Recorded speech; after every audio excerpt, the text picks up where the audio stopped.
Bien, observen ustedes cómo el ojo rojo es el signo más común ¿de qué? De una inflamación ocular. Aquel padecimiento que esté afectando la superficie del ojo, lo primero que le va a condicionar es el ojo rojo. Y para ustedes, que son optometristas, es el primer signo por el cual el 80-90% de sus consultas van a llegar cuando no es por lentes que ven mal. Y observen ustedes esta clasificación que está publicada en el año 2015, 2019, que es muy nueva, en donde lo clasifica en dos formas, y en realidad me gustó esto porque lo hace muy fácil. Observen ustedes, de forma pericorneal o ciliar o de forma difusa. ¿Por qué lo dice ciliar o pericorneal? Porque alrededor de la córnea están todo el plexo ciliar de los vasos sanguíneos que entran y salen del ojo.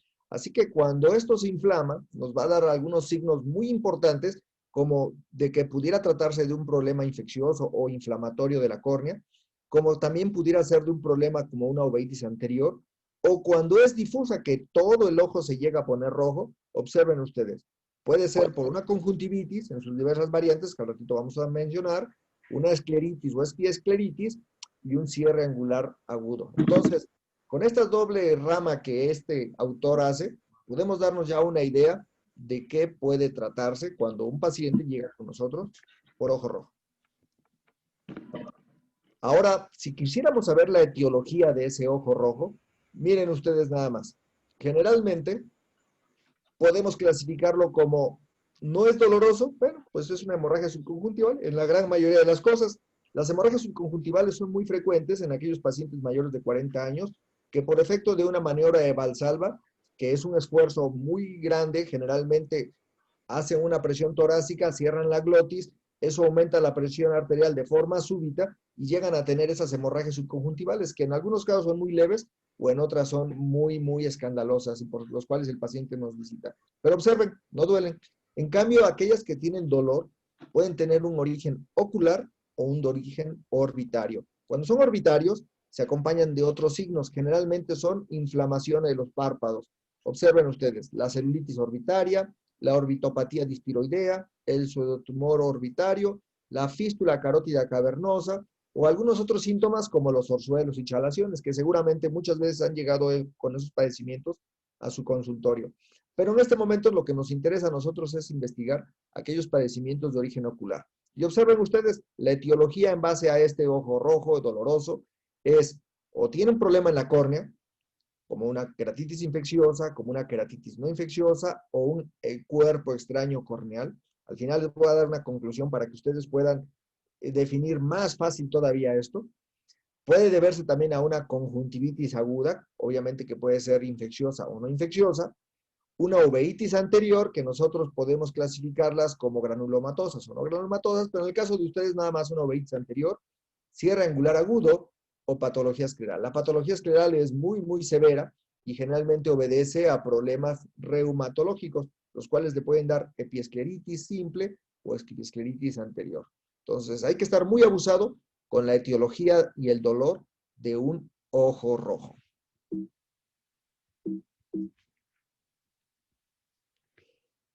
Observen esta gran clasificación que aparece en la revista International Ophthalmology, en donde para ver esto que les acabo de resumir en la diapositiva anterior, ellos hacen un gran flujograma para poder llegar y considerar cuáles padecimientos pueden ser muy peligrosos que pongan en riesgo la visión y cuáles pueden ser no tan peligrosos como para que podamos dar tratamiento ambulatorio. Yo al final les voy a dar una conclusión que la clínica nunca falla y si no se les olvida, van a ser unos excelentes clínicos en su consultorio.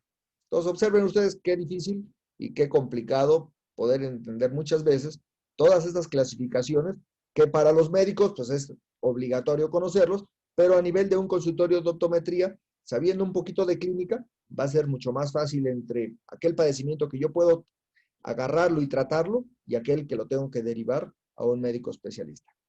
Entonces ya propiamente tomando como aquellos padecimientos que pueden causar dolor, pero que no obedecen a un problema grave, están las conjuntivitis alérgicas, que es lo que el señor Julio Torres quería que nosotros enfatizáramos en esta conferencia. La historia, este doctor alemán, Clemens von Pirquet, en 1906, definió que una respuesta inmunológica que generalmente es algo defensivo contra un extraño, un agente que normalmente no induce reacciones, había algunas pacientes que eran susceptiblemente más persistentes a tener algunos padecimientos. Y así que más adelante el término de atopia fue propuesto por el doctor Arturo Fernández Coca en 1922, un médico español, y nacen los conceptos de alergia, atopia, todos ligados a hipersensibilidad. La hipersensibilidad es un capítulo muy grande en los libros de inmunología, pero vamos a tratar de resumirlo aquí un poquito para poderlo comprender más fácil. Vean ustedes qué tan frecuentes son los aspectos epidemiológicos con las alergias. El Colegio Americano de Alergia, Asma e Inmunología refiere que 35% de las familias entrevistadas producen alergia. ¿Qué quiere decir? Uno de cada tres. Si ustedes lo ven, es muy grande. De estos, 50% informan tener síntomas oculares asociados. ¿Qué quiere decir? Que es una consulta frecuente en nuestros consultorios de oftalmología, nuestros consultorios de optometría, los problemas alérgicos. Y observen este otro dato bien impactante. La conjuntivitis alérgica enfrenta, más dicho, afecta al 20% de la población mundial. Generalmente, este 20% de la población mundial, obviamente que esos estudios están recogidos en las grandes ciudades, ¿no? Las grandes ciudades donde podemos hacer encuestas y todo lo demás. Pero también donde más polución, donde más problemas alérgicos hay, derivado de la industrialización, de la floración, de las estaciones primaverales o todo lo demás, que van a condicionar esos problemas alérgicos. Y vean ustedes en este estudio de la Ciudad de México, donde determinan que la conjuntivitis alérgica es aproximadamente del 20% de la población. Pues es muy grande, uno de cada 4 pacientes, para que ustedes lo vean, que anda en la calle, va a tener un problema alérgico ocular.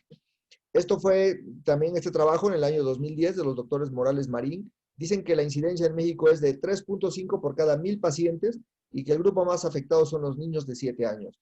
Abusados, porque esos niños de 7 años son los que están en las escuelas primarias, en las escuelas estudiando, en donde muchas veces el problema visual se acompaña también del problema alérgico.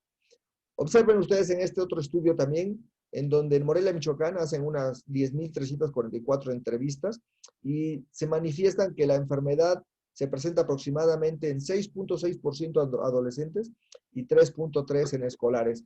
Si nosotros hiciéramos una relación, generalmente, observen, es más frecuente en la adolescencia. ¿Y qué es más frecuente en la adolescencia? Los problemas alérgicos. ¿Y con qué se va a acompañar muchas veces estos problemas alérgicos? Con queratocono. Por eso debemos estar súper abusados de que no se nos vaya a ir un paciente con alergia y que tenga un problema de queratocono.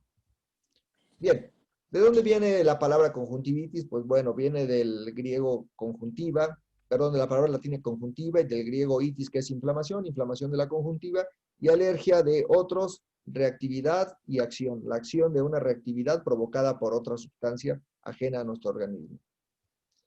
Pues bien, alergénico se refiere a relativo a que produce alergia, y atopia es que sin lugar a, generalmente tiene que estar relacionado, fíjense bien, es muy fácil determinar cuando alguien es atópico porque está relacionado con asma, rinitis alérgica, la conjuntivitis, obviamente que alérgica, y algunas dermatitis. Generalmente la dermatitis, el asma, la rinitis, la conjuntivitis son entidades que se acompañan juntas en la atopia. ¿Y por qué? Porque todas estas tienen un mismo origen embriológico. La mucosa, el pulmón, la nariz y la piel comparten un origen embriológico. Por eso es que cuando se afecta una, muchas veces afectan todas. Pues bien, nuevamente para enfatizarles, los problemas de la nariz alérgicos, el asma bronquial, la alergia a comidas y medicamentos, las dermatitis atópicas y la conjuntivitis alérgica están englobadas en todos los procesos alérgicos que también le podemos llamar atopias. Así que, ¿cuál es la importancia para que un proceso alérgico me esté dando afección en mis pacientes? Que principalmente su calidad de vida está afectada. Cuando sus síntomas son leves, no hay ningún problema, pero cuando son moderados y severos, generalmente impacta porque son niños que se enferman continuamente, son adolescentes que faltan a la escuela, son gente que no ve bien y su calidad de vida se ve mermada.